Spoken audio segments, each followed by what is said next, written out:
Sin, at its core, isn't just about doing bad things or breaking rules.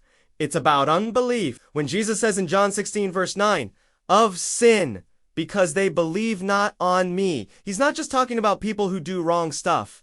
He's saying the root of all sin is not believing in him and what he did for us. You see! Even super religious folks who follow all the rules can miss out on salvation if they don't trust in what Jesus accomplished. It's not enough to just know Jesus existed. Satan and the demons know that. True belief is trusting in what Jesus did, that he took away our sins, made us righteous, and gave us eternal life. If you don't believe that, you're putting your own thoughts, feelings, or efforts above God's word. That's the real sin, unbelief. So Jesus is saying, the Holy Spirit will show the world that the real issue isn't just bad behavior, but not believing in Him. At pagdating niya, sasawayin niya ang sanlibutan tungkol sa kasalanan at sa katwiran at sa paghatol tungkol sa kasalanan dahil hindi sila naniniwala sa akin. Juan 16, versikulo 8 hanggang 9, KJV. Ang kasalanan sa pinakaugat nito ay hindi lang tungkol sa paggawa ng masasamang bagay o paglabag sa mga patakaran. Ito ay tungkol sa kawalan ng pananampalataya.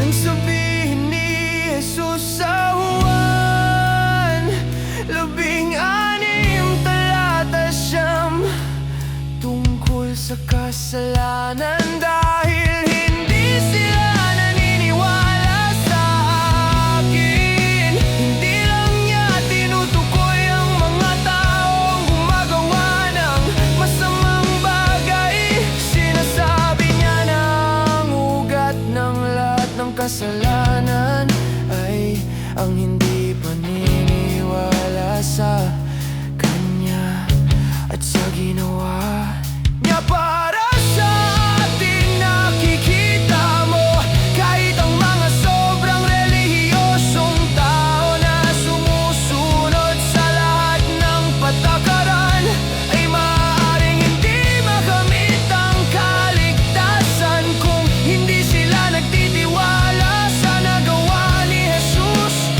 Hindi sapat na malaman lang na may Diyos. Alam din yan ni Satanas at ng mga demonyo. Ang tunay na pananampalataya ay ang pagtitiwala sa ginawa ni Jesus na Kanyang inalis ang ating mga kasalanan. Ginawa tayong matuwid at binigyan tayo ng buhay na walang hanggan. Kung hindi ka naniniwala dyan, inuuna mo ang sarili mong kaisipan, damdamin o pagsisikap kaysa sa salita ng Diyos.